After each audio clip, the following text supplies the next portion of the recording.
Hello আমার আদরের ছোট ছোট ছেলেমেয়েরা, আশা করি তোমরা সবাই খুব খুব ভালো আছো, সুস্থ আছো আর তোমাদের পড়াশোনা চালিয়ে যাচ্ছ। তো আজকে আমরা ষষ্ঠ শ্রেণীর আমাদের পৃথিবী বই থেকে কিছু অংশ তোমাদের জন্য নিয়ে এসেছি। এর আগে আমি তোমাদের 1 থেকে 4 পাতা পর্যন্ত পড়িয়েছিলাম। যারা সেই ভিডিওটা দেখোনি তাদের জন্য আমি ডেসক্রিপশন বক্সে লিংক দিয়ে দেবো, তো তোমরা ক্লিক করলে পড়াটা জানতে পেরে যাবে। তো আজকে আমরা 5 থেকে 10 পাতা পর্যন্ত জানবো। তো চলো দেরি না করে ভিডিওটা শুরু করি। তোমরা স্কিপ না করে ভিডিওটা দেখতে থাকো। আশা করি তোমরা অনেক নতুন নতুন জিনিস শিখতে পারবে, জানতে পারবে। আর ভালো লাগলে অবশ্যই চ্যানেলটাকে সাবস্ক্রাইব করে আমরা কিছু অজানা জিনিস জেনে নিই। দেখো, বলছে পৃথিবীর চেয়ে সূর্য 13 লক্ষ গুণ বড় আর 3 লক্ষ গুণ ভারী। তাহলে পৃথিবীর ওজনের চেয়ে সূর্যের ওজন কিন্তু 3 লক্ষ গুণ বেশি, এবং আকারের পৃথিবীর যে আকৃতি তার থেকে সূর্যের যে আকৃতি বা আয়তন সেটা কিন্তু 13 লক্ষ গুণ বেশি। আচ্ছা, এইখানে যে অজানা কথা বলে যে জায়গাটা দিয়েছে, এই যে এই গোল মতো জায়গাটা, পুরো বইটাই তো খুব ভালোভাবে পড়বে, রিডিং পড়বে বারবার।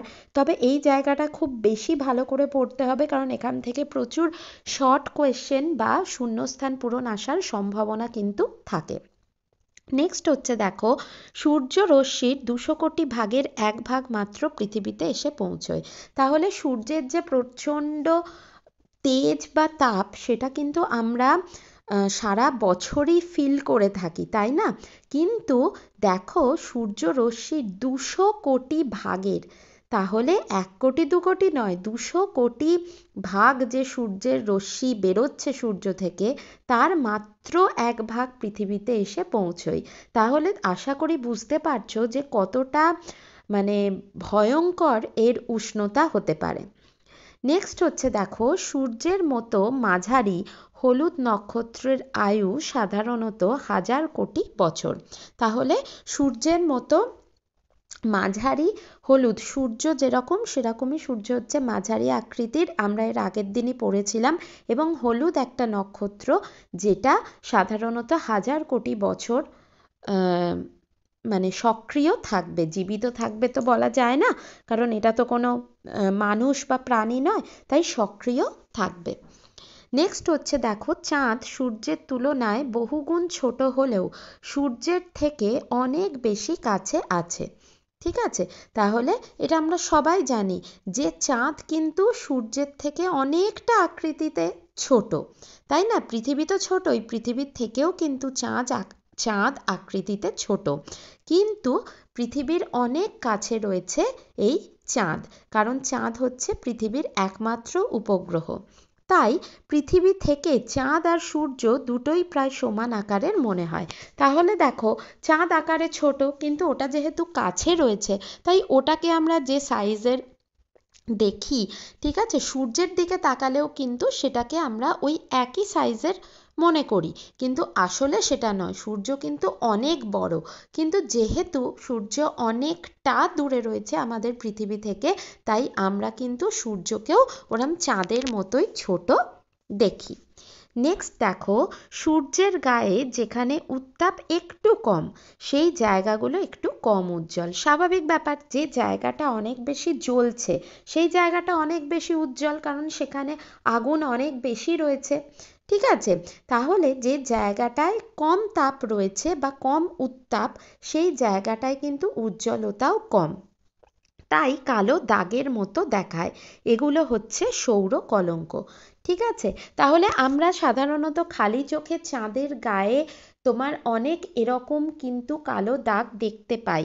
ঠিক আছে, এগুলো অ্যাকচুয়ালি হচ্ছে চাঁদে থাকা গর্ত বা চাঁদের উপরে থাকা যে পাহাড় পর্বত রয়েছে সেগুলো, কিন্তু আমরা দূর থেকে জায়গাটা এবড়োখেবড়ো বলে সেখানে আলোটা ঠিকভাবে পড়ে না। ঠিক আছে, তো তখন ধরো তোমরা একটা প্লেন কাগজে আলো ফেলছো, তাহলে কি হবে না, সব জায়গাটায় সমানভাবে আলোটা ছড়িয়ে পড়বে। কিন্তু যখনই সেই কাগজটাকে একটা কাগজে যদি একটা ভাঁজ থাকে, তাহলে দেখবে ভাঁজের চারদিকটাতে যেন একটা ছায়ার মতো দেখা যায়। তাই তো? তাহলে কি বলছে যে সূর্যের গায়েও কিন্তু যেখানে উত্তাপ কম, তাহলে যে জায়গাগুলো উত্তাপ বেশি সেগুলোকে অনেক উজ্জ্বল দেখাচ্ছে, কিন্তু যেখানে উত্তাপ কম সেখানে কি হচ্ছে না, সেখানে কিন্তু যেন মনে হয় যে কালো কালো দাগ রয়েছে, এবং এগুলোকেই বলা হচ্ছে সৌর কলঙ্ক। চাঁদের গায়ের কালো দাগকে আমরা চাঁদের কলঙ্ক বলে থাকি, সেরকমই সূর্যের গায়ের যে কম তাপযুক্ত অঞ্চল সেইখানটাতে একটু উজ্জ্বলতা কম থাকে বলে কালো দাগের মতো মনে হয়, এটাকে আমরা সৌর কলঙ্ক বলে থাকি। নেক্সট হচ্ছে দেখো, আকাশগঙ্গা ছায়াপথের কেন্দ্র থেকে কিছুটা দূরে প্রান্তভাগে রয়েছে আমাদের সৌরজগৎ। তাহলে আকাশগঙ্গা একটা বিশাল বড় ছায়াপথ, আমরা ছায়াপথ পড়ার সময় পড়েছি, তার যে কেন্দ্র, ঠিক আছে, হ্যাঁ, সেখান থেকে কিছুটা দূরে একদম সাইডের দিকে, প্রান্তভাগ মানে সাইডের দিকে রয়েছে আমাদের এই পুরো সৌরজগৎ। শুধু সূর্য নয় কিন্তু, সৌরজগৎ অর্থাৎ সূর্য, তার সাথে বিভিন্ন গ্রহরা, উপগ্রহরা এবং নক্ষত্রপুঞ্জ, এরা কিন্তু পুরোটা নিয়েই যে সৌরজগৎ তৈরি হয়েছে সেটা আকাশগঙ্গা ছায়াপথের জাস্ট একটা সাইডে রয়েছে।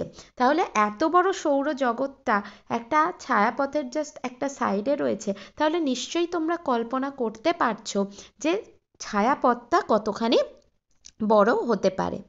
নেক্সট হচ্ছে দেখো, সূর্যের বাইরের দিকের উষ্ণতা প্রায় 6000 ডিগ্রি সেন্টিগ্রেড, আর ভেতরের দিকের উষ্ণতা, হ্যাঁ, বাইরের দিক মানে এই যে সূর্য রয়েছে, সূর্যের এই যে কেন্দ্রের দিক, এটাকে বলা হচ্ছে কি না, এই যে কেন্দ্রের অংশটা, এটাকে কিন্তু বলা হচ্ছে ভেতরের দিক। এখানে উষ্ণতা হচ্ছে 1.5 কোটি ডিগ্রি সেন্টিগ্রেড, 1 কোটি 2 কোটি নয়, 1.5 কোটি ডিগ্রি সেন্টিগ্রেড। আর এই যে বাইরের দিকটা রয়েছে দেখো, বাইরের দিকে কিন্তু উষ্ণতা কম, মাত্র 6000 ডিগ্রি সেন্টিগ্রেড। সেই জন্যই দেখো এখানটা হচ্ছে কি একটু হলদেটে লাগে, কিন্তু এখানে দেখো প্রচণ্ড উত্তাপ বলে এই জায়গাটা কিন্তু অনেকটা বেশি উজ্জ্বল বা লালচে বলে মনে হয়। তাহলে এই জায়গাটা আমি বারবার বলছি, ভীষণ ইম্পর্ট্যান্ট, খুব ভালোভাবে এটা জানবে, ঠিক আছে? আচ্ছা, সূর্যগ্রহণ কখন হয় তোমরা নিশ্চয়ই জানো। অনেকে মানে পুরাণ মতে বলবো না, মানে অনেকে আমাদের যারা মা ঠাকুমা আছেন, যারা একটু বয়স্ক মানুষ, তারা সব সময় বলে যে সূর্যগ্রহণের সময় সূর্যের দিকে তাকাতে নেই, রাক্ষসে নাকি খেয়ে নেয়, ঠিক আছে? কেন কি, সূর্যকে নাকি রাক্ষস খেয়ে ফেলে। অ্যাকচুয়ালি সূর্যগ্রহণ সেটা নয়, আমরা জানি যে সূর্যের ওপর যখন পৃথিবীর ছায়া এসে পড়ে, অ্যাকচুয়ালি ছায়া এসে পড়ে না, পৃথিবী আর সূর্য একই লাইনে চলে আসে, তখন পৃথিবীটা সূর্যের কিছুটা অংশকে ঢাকা দিয়ে দেয় মানে বলে আমরা দেখতে থাকি, তো এটাই হচ্ছে সূর্যগ্রহণ। তখন মনে হয় যে যেন সূর্যটাকে কেউ খেয়ে নিয়েছে। তো এই সময় কিন্তু দেখো বলা হচ্ছে যে এই সূর্যগ্রহণের সময় কিন্তু অনেক মানে কি বলবো, অনেক ক্ষতিকারক রশ্মি সূর্য থেকে বেরোয়। তো এই জন্য বলা হয় যে এই সময় খালি চোখে সূর্যের দিকে তাকাতে নেই, কারণ আমাদের চোখে যে কালো যে বলটা রয়েছে, যেটাকে আমরা রেটিনা বলে থাকি, সেই রেটিনা পুড়ে গিয়ে কিন্তু চোখের ক্ষতি হতে পারে। তাই সূর্যগ্রহণের সময় কখনোই খালি চোখে দেখা উচিত নয়, হয় কোনো কালো চশমা পরে, বা কখনো দেখবে অনেকে এক্স রে প্লেটের মাধ্যমে কিন্তু এই সূর্যগ্রহণ দেখে। নেক্সট দেখো, বলছে সূর্যের বাইরের অংশে, ঠিক আছে, সূর্যের বাইরের অংশটাকে বলে করোনা, ঠিক আছে? এটা কিন্তু সেই করোনা নয় যেটা আমাদের পৃথিবীকে মোটামুটি স্তব্ধ করে দিয়েছিল, ঠিক আছে? সূর্যের বাইরের অংশে ছোট ছোট বিস্ফোরণ হলে প্রচুর পরিমাণে আয়নিত কণা, অর্থাৎ ইলেকট্রন, প্রোটন, নিউট্রন, গ্যাস, বিভিন্ন ধরনের গ্যাস রশ্মি চারিদিকে ছড়িয়ে পড়ে। একটা ভাবনা, সূর্যের এই বাইরের অংশে যখন বিস্ফোরণ হচ্ছে বা ব্লাস্ট হচ্ছে, বিস্ফোরণ মানে হচ্ছে ব্লাস্ট, তখন সেখান থেকে বিভিন্ন ধরনের, এমনি একটা যদি বোম ব্লাস্ট হয় তার থেকে বিভিন্ন ধরনের গ্যাস রশ্মি চারিদিকে ছড়িয়ে পড়ে। ঠিক সেরকমই এই এত বড় সূর্যের বাইরের দিকে যখন বিস্ফোরণ হয় তখন তার থেকে কিন্তু আয়নিত কণা গ্যাস রশ্মি চারিদিকে ছড়িয়ে পড়ে। একে বলা হচ্ছে, এই যে মানে ঝড়ে যেমন সব কিছু চারিদিকে লণ্ডভণ্ড হয়ে ছড়িয়ে পড়ে, ঠিক তেমনইভাবে সূর্যের বাইরের অংশ থেকেও এই আয়নিত কণা গ্যাস রশ্মি চারিদিকে ছড়িয়ে পড়ে বলে এদেরকে সৌরঝড় বলে।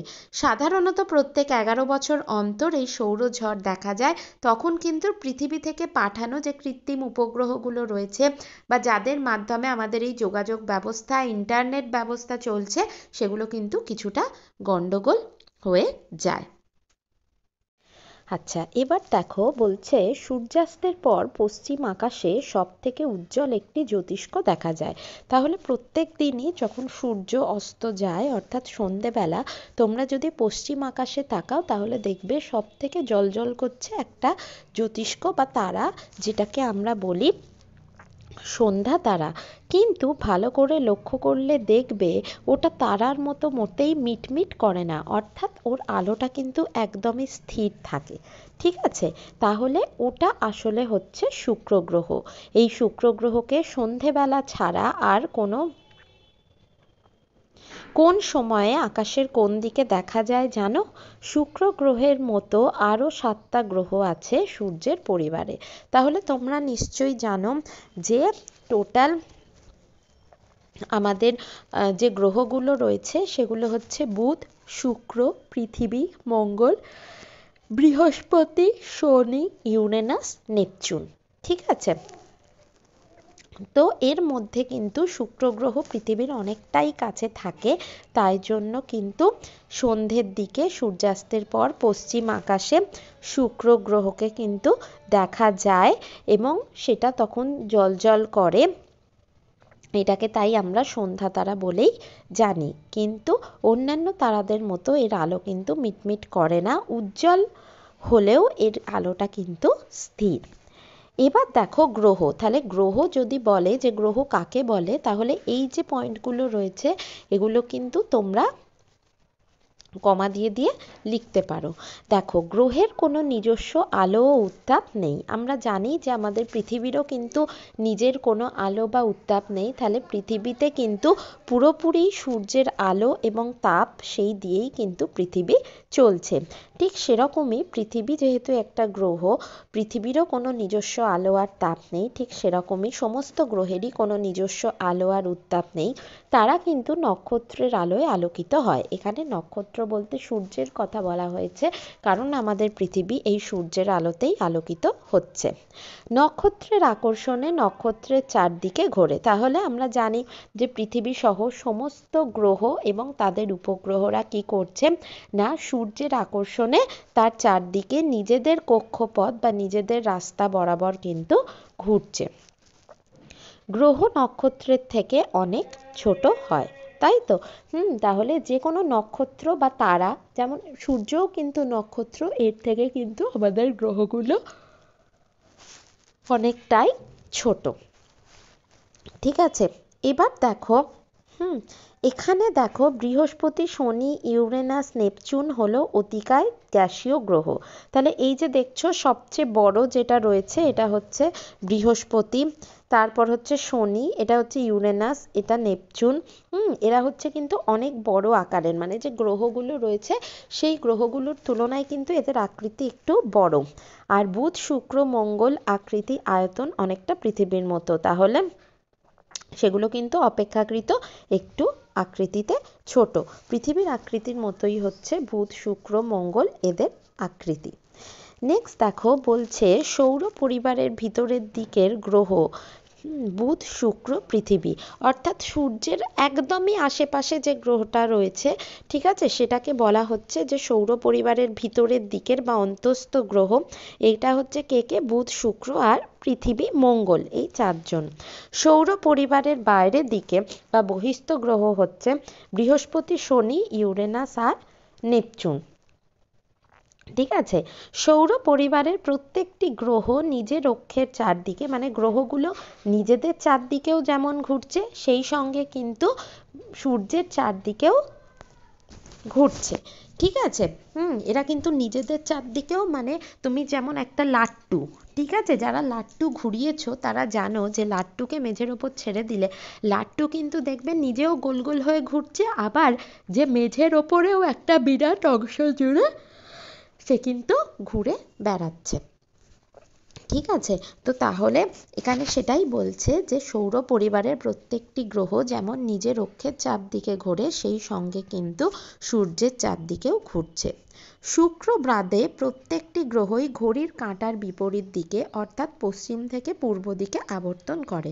তাহলে এটা কিন্তু ভীষণ ভীষণ ইম্পর্টেন্ট এই লাইনটা, যে শুক্র গ্রহ কিন্তু একমাত্র পূর্ব থেকে পশ্চিম দিকে ঘোরে, বাকি গ্রহগুলো কিন্তু ঘড়ির কাঁটার বিপরীতে। তাহলে ঘড়ির কাঁটা দেখো, যেমন 12 থেকে আসছে আর কি, মানে 12, 1, 2 এরম করে করে ঘুরছে, তাহলে ঠিক তেমনই কিন্তু গ্রহগুলো ঘড়ির কাঁটার বিপরীতে অর্থাৎ 12, 11, 10, 9 এই যে দিকটা, ঠিক আছে, এই দিকে কিন্তু ঘুরছে। এটাকে হচ্ছে পশ্চিম থেকে পূর্ব দিকে ঘুরছে, কিন্তু শুক্র গ্রহ পূর্ব থেকে পশ্চিম দিকে ঘোরে। এটা কিন্তু এই জায়গাটা বা এই লাইনটা কিন্তু ভীষণ ভীষণ ইম্পর্টেন্ট, তোমরা কিন্তু এটা বারবার পড়বে। এবার দেখো বলছে সৌরজগতের গ্রহদের মজার কথা। প্রথমেই রয়েছে বুধ। ঠিক আছে, প্রথমেই আমরা বুধ গ্রহ সম্পর্কে জানবো। এগুলো কিন্তু প্রত্যেকটাই একটু তোমাদেরকে মনে রাখতে হবে, বারবার পড়তে হবে, লিখতে হবে। ঠিক আছে, এগুলো বোঝানোর কিছু নেই বা মানে বোঝালেও কোনো লাভ হবে না, কারণ এগুলো পুরোটাই মুখস্থ করার ব্যাপার। এই যে গ্রহের পরিচয়গুলো দেখো, সূর্যের সব থেকে কাছের গ্রহ হচ্ছে বুধ। সূর্য থেকে দূরত্ব 5.8 কোটি কিলোমিটার। বুধের রং হচ্ছে ধূসর বা ছাই রঙের। এই গ্রহের গায়ে কিন্তু প্রচুর গর্ত রয়েছে। যে দিকটা সূর্যের দিকে থাকে স্বভাবতই সেখানে সূর্যের আলো পড়ে, তাপ পড়ে, তাই জন্য তার উষ্ণতা, এবং এটা যেহেতু সূর্যের অনেকটাই কাছে রয়েছে তাই এর সূর্যের দিকে যে অংশটা থাকে তার উষ্ণতা হচ্ছে 430 ডিগ্রি সেন্টিগ্রেড। ঠিক আছে, আবর্তন, আবর্তন কি না তোমরা আগে পড়ে এসছো ক্লাস 5-এ, যে আবর্তন হচ্ছে যে গ্রহ তার নিজের চারদিকে যেটা ঘুরছে সেটা হচ্ছে আবর্তন, আর পরিক্রমণ হচ্ছে যে সূর্যের চারদিকে যত সময় ঘুরছে। তাহলে নিজের চারদিকে যত সময় ঘোরে সেটা হচ্ছে আবর্তন, আর সেই গ্রহটা সূর্যের চারদিকে যে সময় ঘোরে সেটা হচ্ছে পরিক্রমণ। তাহলে দেখো আবর্তন কি বলছে না, আবর্তন হচ্ছে 58 দিন, অর্থাৎ বুধের নিজের চারদিকে ঘুরতে সময় লাগে 58 দিন 17 ঘন্টা, আর সূর্যের চারদিকে ঘুরতে সময় লাগে কিন্তু 88 দিন। এরপর হচ্ছে শুক্র। পৃথিবীর সব থেকে কাছের এই গ্রহ কিন্তু পৃথিবীর প্রায় একই মাপের। সূর্য থেকে এর দূরত্ব 10.7 কোটি কিলোমিটার, কারণ এটা সূর্য থেকে বুধের পরে রয়েছে, তাই সূর্য থেকে এর দূরত্ব হচ্ছে 10.7 কোটি কিলোমিটার, একটু বেশি এটা। তাহলে শুক্র নিজের চারদিকে ঘুরতে সময় লাগে বা শুক্রের আবর্তন হচ্ছে 243 দিন। শুক্রের সূর্যের চারদিকে ঘুরতে সময় লাগে কত না 225 দিন, অর্থাৎ শুক্র গ্রহের পরিক্রমণ 225 দিন। সৌরজগতের সব থেকে উষ্ণতম গ্রহ হচ্ছে এই শুক্র, 465 ডিগ্রি সেন্টিগ্রেড। কারণ এই গ্রহটাতে প্রচুর পরিমাণে কার্বন ডাই অক্সাইড রয়েছে, তাই এর উষ্ণতা কিন্তু এতটা বেশি হচ্ছে। আচ্ছা, এইবার দেখো পৃথিবী। পৃথিবী সম্পর্কে কি বলছে না, সূর্য থেকে পৃথিবীর দূরত্ব হচ্ছে 15 কোটি কিলোমিটার। পৃথিবীর গড় তাপমাত্রা হচ্ছে 15 ডিগ্রি সেন্টিগ্রেড। সৌরজগতের এটি একমাত্র গ্রহ যেখানে কিন্তু প্রাণের অস্তিত্ব আছে। পৃথিবীর নিজের অক্ষের চারদিকে একবার ঘুরতে বা আবর্তন করতে সময় লাগে 23 ঘন্টা 56 মিনিট 4 সেকেন্ড। ঠিক আছে, এটা অনেকটাই 24 ঘন্টার কাছাকাছি, তাই একে আমরা কিন্তু একদিন বলতে পারি। আবার দেখো পৃথিবীর সূর্যকে পরিক্রমণ করতে সময় লাগে 365 দিন 5 ঘন্টা 48 মিনিট 46 সেকেন্ড। তাহলে দেখো আমরা সবাই জানি যে 365 দিনে 1 বছর হয়, কিন্তু তা সত্ত্বেও এই যে 5 ঘন্টা 48 মিনিট 46 সেকেন্ড সময়টা এটা যে এক্সট্রা হয়ে যাচ্ছে, এটা কিন্তু কি হয় না, এটা কিন্তু প্রত্যেক 4 বছর অন্তর এই সংখ্যাটাকে যদি তোমরা 4 দিয়ে গুণ করো তাহলে দেখবে যে 4 বছর অন্তর আমরা একটা 24 ঘন্টা পাই বা একটা দিন এক্সট্রা পাই, যে দিনটাকে আমরা 4 বছর পর পর ফেব্রুয়ারি মাসে যোগ করে দিই এবং সেই বছর ফেব্রুয়ারি মাসের দিন সংখ্যা হয় 29 দিন এবং সেই বছরটিকে আমরা বলে থাকি লিপ ইয়ার। তাহলে আশা করি বুঝতে পেরেছো যে প্রত্যেক বছরের এই 5 ঘন্টা 48 মিনিট 46 সেকেন্ড সময়কে আমরা 4 বছর অন্তর কিভাবে এই টাইমটাকে আমরা অ্যাডজাস্ট করি এবং কিভাবে আমরা লিপ ইয়ার পাই। নেক্সট হচ্ছে দেখো যে পৃথিবীকে বলা হচ্ছে নীল গ্রহ, কারণ মহাকাশ থেকে এর নীল রং দেখা যায় বা একে নীল রঙের দেখায়। নেক্সট চলে যাই আমরা মঙ্গল। মঙ্গল গ্রহ কি না, সূর্য থেকে মঙ্গলের দূরত্ব হচ্ছে 22.8 কোটি কিলোমিটার।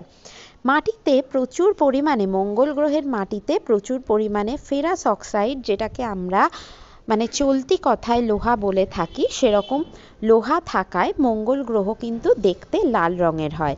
তাই পৃথিবীকে যেমন নীল গ্রহ বলা হয় তেমনই কিন্তু মঙ্গল গ্রহকে লাল গ্রহ বলা হয়।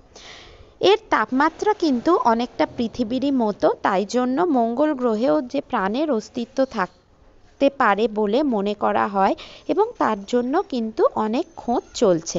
তবে জানা গেছে যে এই গ্রহে একসময় কিন্তু জল ছিল।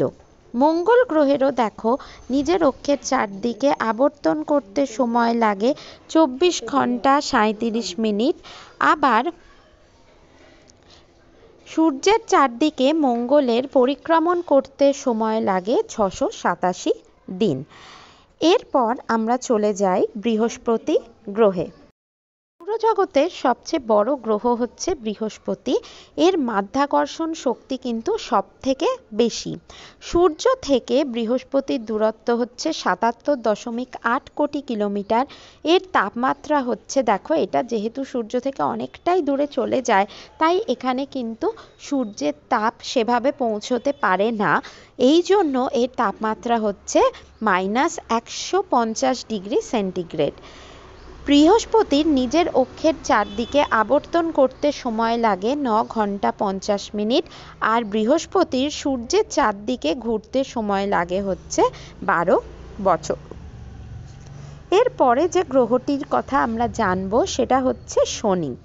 শনি গ্রহ দেখো সূর্য থেকে দূরত্ব হচ্ছে 142.7 কোটি কিলোমিটার। এর তাপমাত্রা হচ্ছে এটা যেহেতু সূর্য থেকে আরও কিছুটা দূরে চলে যায়, তাই এর তাপমাত্রা হচ্ছে -184 ডিগ্রি সেন্টিগ্রেড।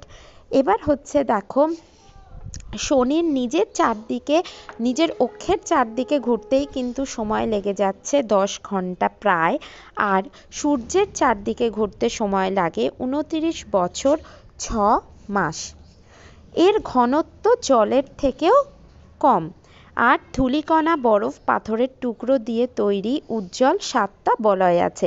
দেখো বলয় কোনগুলো, এই যে দেখছো শনি গ্রহের চারদিকে এই যে এরকম গোল মতো রয়েছে, ঠিক আছে, এটাকে বলা হচ্ছে এর বলয়। এগুলো কিন্তু ধূলিকণা বরফ এবং পাথরের টুকরো দিয়ে তৈরি হয়।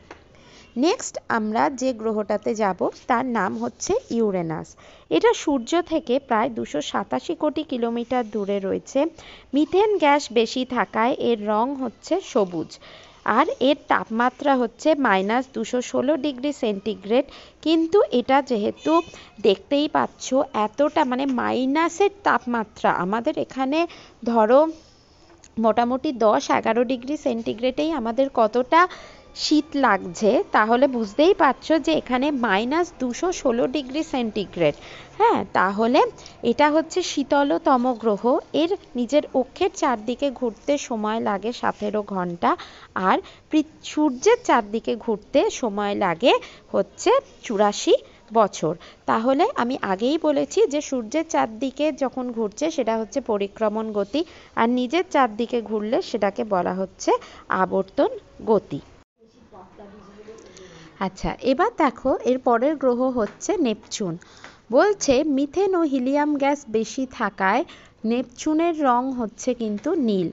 সূর্য থেকে এর দূরত্ব হচ্ছে 449.7 কোটি কিলোমিটার, এবং এটা যেহেতু অনেকটাই দূরে থাকে তাই এর তাপমাত্রা হচ্ছে -214°C। আবর্তন অর্থাৎ নেপচুনের নিজের অক্ষের চারদিকে ঘুরতে সময় লাগে প্রায় 16 ঘন্টা, আর সূর্যের চারদিকে ঘুরতে সময় লাগে 165 বছর। এরপর দেখো বলছে বামন গ্রহ প্লুটো।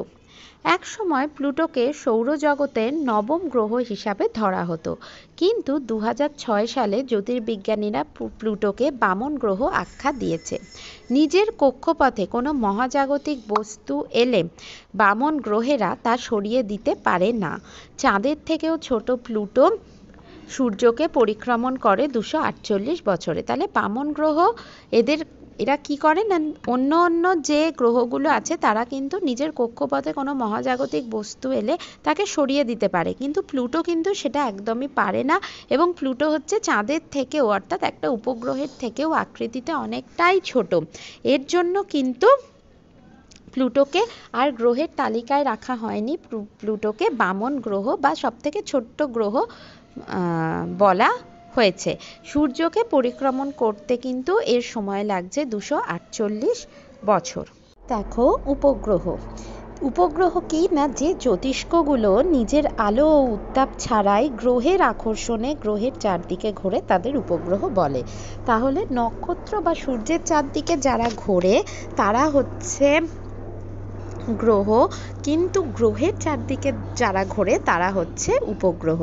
গ্রহেরও কিন্তু নিজস্ব আলো আর উত্তাপ নেই, তেমনি উপগ্রহেরও কিন্তু নিজস্ব কোনো আলো বা উত্তাপ নেই। ঠিক আছে।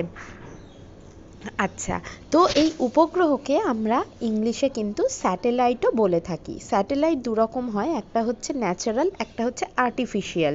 ন্যাচারাল সেগুলো হচ্ছে এই যে চাঁদ বা অন্যান্য গ্রহের যে উপগ্রহ যেগুলো স্বাভাবিক নিয়মে তৈরি হয়েছে, আর যেগুলো আর্টিফিশিয়াল সেগুলো হচ্ছে বা কৃত্রিম উপগ্রহ, সেগুলো হচ্ছে কি না, সেগুলোকে কিন্তু আমরা পৃথিবী থেকে পাঠানো হয় আর কি। বিভিন্ন বৈজ্ঞানিক যে সংস্থাগুলো আছে তারা কিন্তু এগুলোকে পাঠায়। এবার দেখো তাহলে পৃথিবীর গ্রহের একমাত্র উপগ্রহ হচ্ছে চাঁদ। পৃথিবী থেকে চাঁদের দূরত্ব হচ্ছে 3,84,000 কিলোমিটার। পৃথিবীর আয়তনের 4 ভাগের 1 ভাগের সমান হচ্ছে চাঁদ। তাহলে পৃথিবীর যা আয়তন সেটার 4 ভাগের 1 ভাগের সমান হচ্ছে চাঁদ। তাহলে বুঝতে পারছো যে চাঁদ হচ্ছে অনেকটাই কিন্তু ছোট। বিজ্ঞানীরা মনে করেন পৃথিবীর সঙ্গে কোনো ছোট জ্যোতিষ্কের ধাক্কা লেগে চাঁদের জন্ম হয়েছে। তাহলে আগে কিন্তু চাঁদ ছিল না, এই পৃথিবীর সাথে মহাকাশে তো বিভিন্ন জ্যোতিষ্ক থাকে, তো এমনই কোনো জ্যোতিষ্কের ধাক্কা লেগে একটা অংশ বিচ্ছিন্ন হয়ে যায় এবং যা পৃথিবীর আকর্ষণে তার চারদিকে ঘুরতে থাকে, সেটাকেই আমরা চাঁদ বলে কিন্তু চিনি। চাঁদের মাধ্যাকর্ষণ পৃথিবীর 1/6 ভাগ, অর্থাৎ একই শক্তি প্রয়োগ করে চাঁদে পৃথিবীর চেয়ে 6 গুণ বেশি উঁচুতে লাফানো যায়। তাহলে চাঁদের যে আকর্ষণ ক্ষমতা সেটা হচ্ছে পৃথিবীর আকর্ষণ ক্ষমতার 1/6 ভাগ, অর্থাৎ একই শক্তি প্রয়োগ করে, মানে তুমি পৃথিবীতে যতটা জোরে লাফালে যতটুকুনি উঠতে পারবে, চাঁদে গিয়ে সেই একইভাবে লাফালে কিন্তু তুমি অনেক 6 গুণ, পৃথিবীর থেকে 6 গুণ বেশি উঁচুতে লাফাতে পারবে। চাঁদ তার আবর্তন চাঁদ নিজের অক্ষের চারদিকে ঘোরা আর পরিক্রমণ শেষ করে প্রায় একই সময়ে, অর্থাৎ চাঁদের নিজের অক্ষের চারদিকে ঘুরতে এবং পৃথিবীর চারদিকে ঘুরতে কিন্তু প্রায় একই সময় লাগে। সেটা কত না 27 দিন 8 ঘন্টা। তাই পৃথিবী থেকে আমরা চাঁদের সবসময় একটা দিকই কিন্তু দেখতে পাই। ঠিক আছে, কারণ চাঁদ নিজের চারদিকে ঘুরে যখন পৌঁছচ্ছে একটা জায়গায়, পৃথিবীর চারদিকে ঘুরেও সেই একই স্থানে আবার পুনরায় ফিরে আসছে।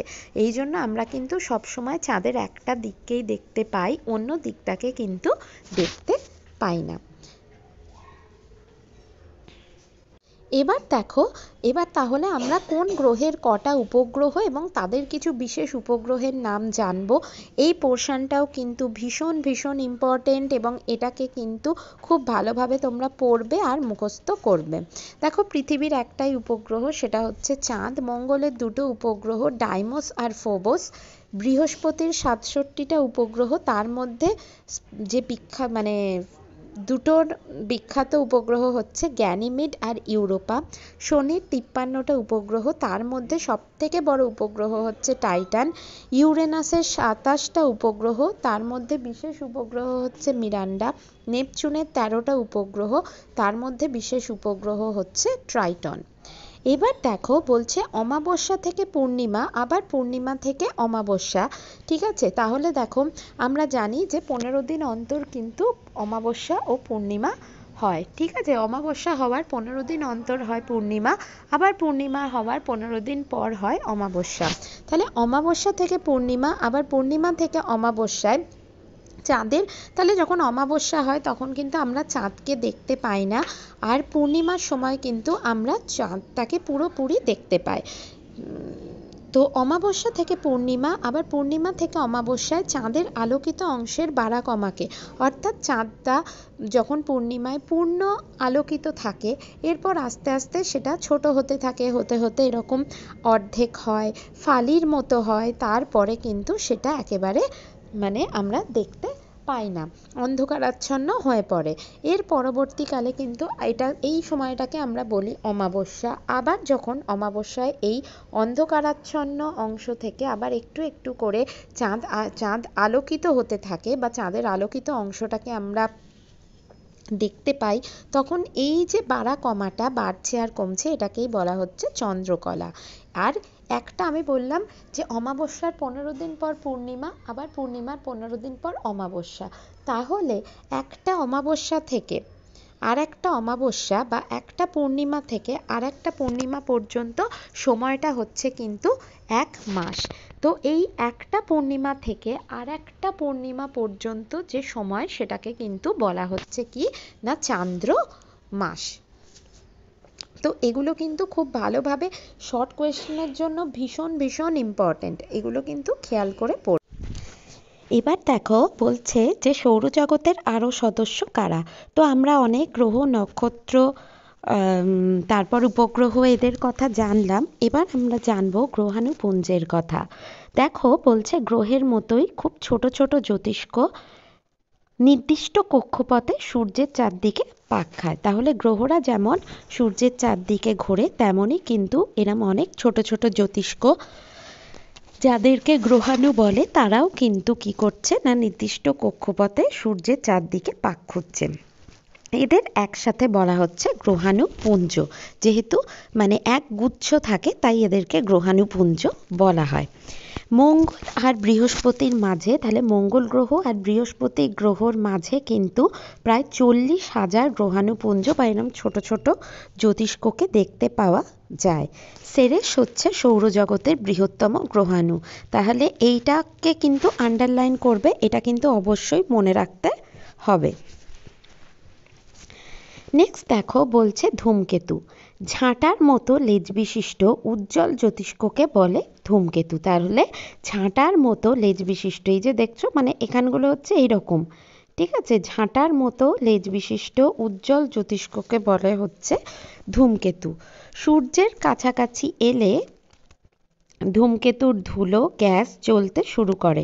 তাহলে সূর্যের কাছাকাছি যখন এই ধূমকেতু, এরা প্রত্যেকেই তো চলমান, তাই সূর্যের কাছাকাছি এসে পড়লে ধূমকেতুর ধুলো আর গ্যাস এগুলো জ্বলতে শুরু করে, এবং সেটাই কিন্তু কি হয় না এরকম লেজের মতো আকৃতি ধারণ করে। এবার বলছে দেখো, পৃথিবী থেকে হ্যালির ধূমকেতু 76 বছর বাদে বাদে দেখা যায়। ঠিক আছে, হ্যালির ধূমকেতু দেখা যায় ৭৬ বছর বাদে বাদে। তাহলে ১৯৮৬ সালে একবার দেখা গেছে, আবার কত সালে দেখা যাবে বলো তো? তাহলে এটা কিন্তু তোমরা অবশ্যই হিসাব করে আমাকে কমেন্ট বক্সে জানাবে। আচ্ছা, নেক্সট চলে যাই উল্কাতে। বলছে মেঘহীন রাতের আকাশে অনেক সময় হঠাৎ আলোর রেখা নেমে আসতে দেখা যায়। ঠিক আছে, ধরো অন্ধকার আকাশ, সেখান থেকে যেন মনে হবে যে একগুচ্ছ বাজির মানে ফুলকি আর কি বলতে পারো। এই যে দেখছো এখানে এরকম ছুটে ছুটে এরকম ছুটে ছুটে ছুটে ছুটে বাজির ফুলকি যেন মনে হয় যে নেমে আসছে, একে বলে তারা খসা।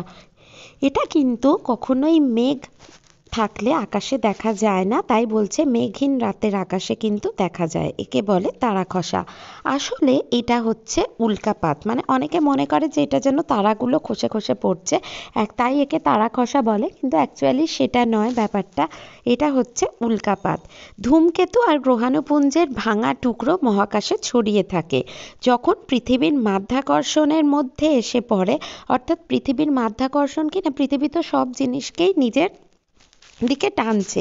তো এরকমই ধূমকেতু আর গ্রহাণুপুঞ্জের ভাঙা যে টুকরোগুলো যারা মহাকাশে ছড়িয়ে থাকে, তারা যখন পৃথিবীর এই মাধ্যাকর্ষণের মধ্যে এসে পড়ে, তখন পৃথিবী তাদেরকেও টানে এবং তারা ছুটে চলে আসে পৃথিবীর দিকে। এবার বাতাসের সঙ্গে আসার সময় আমরা জানি যে পৃথিবীর চারদিকে রয়েছে বায়ুমণ্ডল, তাহলে সেই বায়ুমণ্ডলের বায়ুর সাথে এই কণাগুলোর কি হচ্ছে না, জোরে ঘষা লাগছে এবং তখন এরা জ্বলতে শুরু করছে। জ্বলন্ত আগুনের ফুলকিগুলোকে তখন আকাশের তারা বলেই মনে হয়। ঠিক আছে, বাতাসে পুড়ে এরা কিন্তু মিলিয়ে যায়। ঠিক আছে, তবে মাঝে মাঝে বড় উল্কার কিছু অংশ, মানে এরা আকাশ থেকে যখন দেখবে যে নেমে আসছে, তখন কিন্তু এরা আস্তে আস্তে মিলিয়ে যাবে। তবে মাঝে মাঝে দেখা যায় যে বড় উল্কার কিছুটা অংশ পৃথিবীর বুকে আছড়ে পড়ে। কখনো উল্কা বৃষ্টি দেখেছো? তাহলে উল্কা বৃষ্টি মানে কি, বৃষ্টির ফোঁটা যেমন ঝাঁকে ঝাঁকে পড়ে, তেমনই কিন্তু উল্কাও যখন ঝাঁকে ঝাঁকে বৃষ্টির মতো পৃথিবীর দিকে ছুটে আসে, তাকে বলা হচ্ছে উল্কা বৃষ্টি। ঠিক আছে, এবার দেখো এখানে কিছু জিনিস বলছে মহাশূন্যে আছে লক্ষ লক্ষ ছায়াপথ, এক একটা ছায়াপথে আবার লক্ষ লক্ষ নক্ষত্র। আকাশগঙ্গা ছায়াপথের এরকমই একটি নক্ষত্র হচ্ছে সূর্য, আর সূর্যের পরিবারে রয়েছে অসংখ্য গ্রহ উপগ্রহ, তার মধ্যেই কিন্তু রয়েছে পৃথিবী। তাহলে আমাদের পৃথিবী রয়েছে আকাশগঙ্গা ছায়াপথে। হ্যাঁ, এটা মনে রাখবে। নেক্সট দেখো বলছে পৃথিবীতে আছে মানুষ, আর মানুষের আছে উন্নত মস্তিষ্ক, তাই প্রতিনিয়তই মানুষ কি করছে, বিভিন্ন ঘটনাকে পর্যবেক্ষণ করছে, উপলব্ধি করছে এবং এই মহাবিশ্বকে জানছে। এবার আমরা চলে যাই যে এই শব্দ ছকটা রয়েছে এটাতে, তো এটাতে কিন্তু কিছু কিছু ভুল আছে, তাই আমি শব্দ ছকে না করিয়ে আমি তোমাদেরকে পাশাপাশি যে জিনিসগুলো আছে আমাদের জানা নিয়ে কথা, তাই আমরা কিন্তু এই শব্দ ছকে আর বসাচ্ছি না, আমরা জেনে নিই হ্যালির ধূমকেতু। আচ্ছা, মহাকাশে যাওয়া প্রথম প্রাণী হচ্ছে লাইকা। পৃথিবীর চারদিকে চাঁদের ঘোরার সময়কাল হচ্ছে ২৭ দিন ৮ ঘন্টা, একে কিন্তু চান্দ্রমাসও বলা হয়। কেউ যদি শব্দচকে ফেলতে চাও, সে কিন্তু চান্দ্রমাস লিখতে পারো। নেক্সট হচ্ছে গ্রহের চারদিকে পাক খায়, তোমরা জানো উপগ্রহ। বড় গ্রহের ভাঙা অংশ হচ্ছে গ্রহাণুপুঞ্জ। প্লুটো হচ্ছে একটি বামন গ্রহ। সূর্যের ঝড় হচ্ছে সৌরঝড়। আর সূর্য যে ছায়াপথে আছে সেটা হচ্ছে আকাশগঙ্গা, আমরা পড়লাম। নেক্সট, মহাকাশে যারা পাড়ি দেন তাদেরকে বলা হয় মহাকাশচারী। মহাকাশ দেখার যন্ত্রটা হচ্ছে টেলিস্কোপ।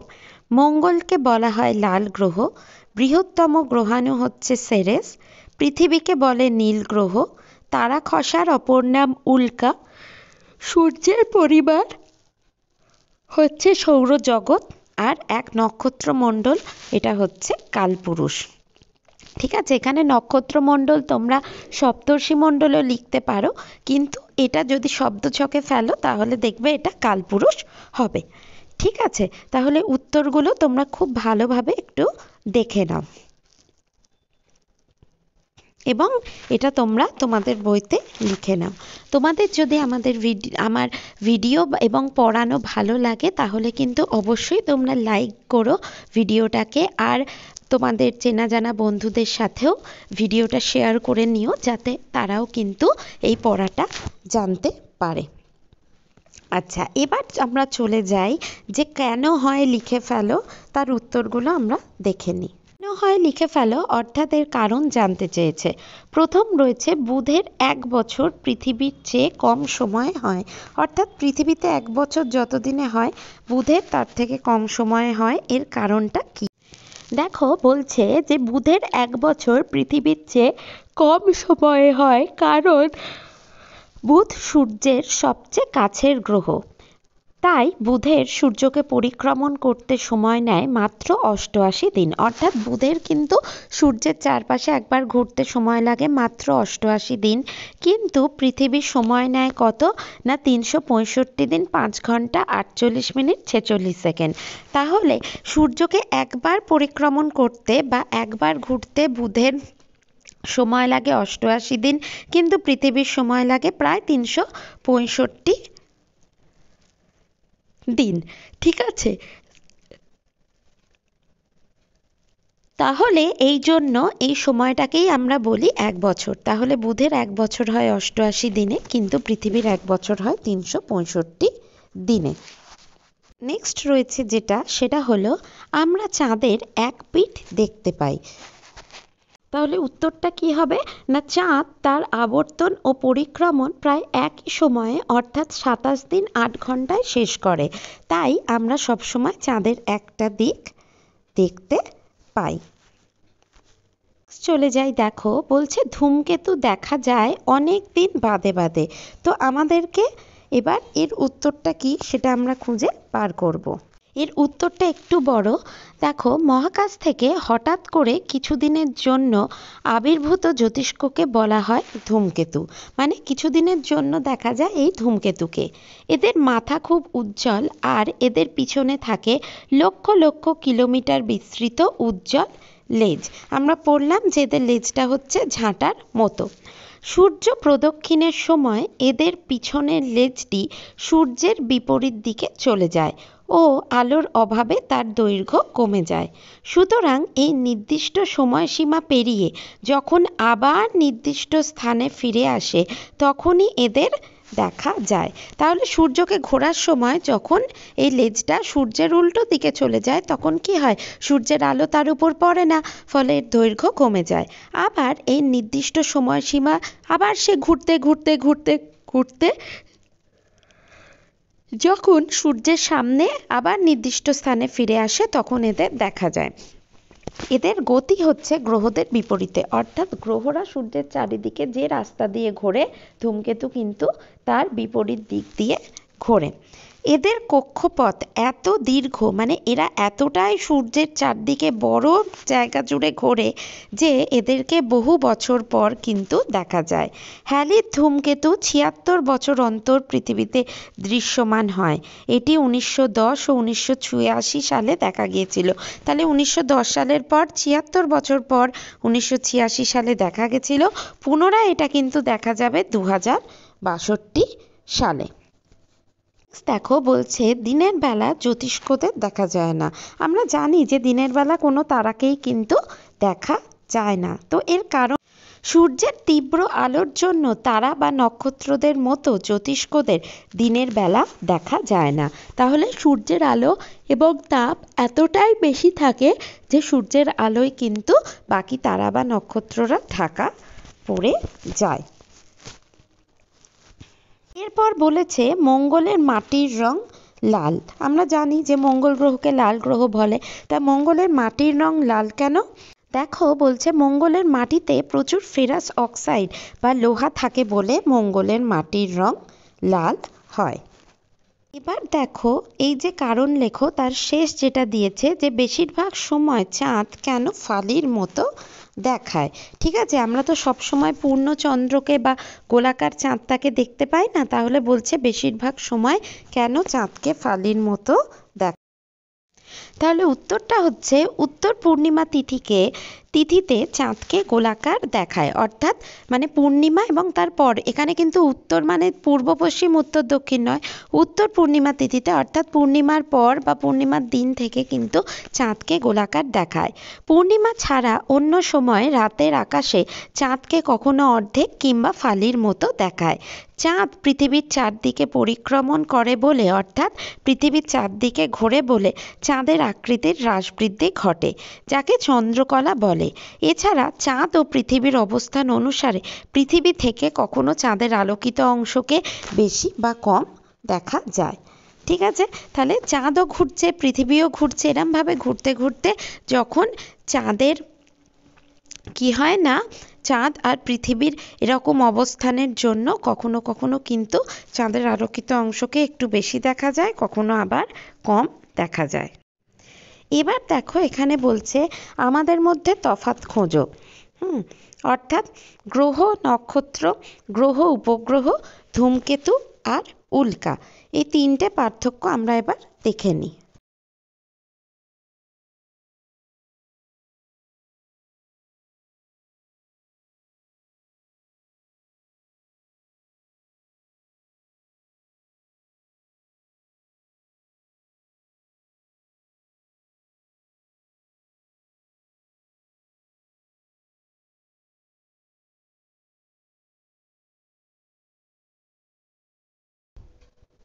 তো আজকে ভিডিওটা আমরা এই পর্যন্তই রাখছি। আশা করি ভিডিওটা তোমাদের অনেক উপকারে লাগবে।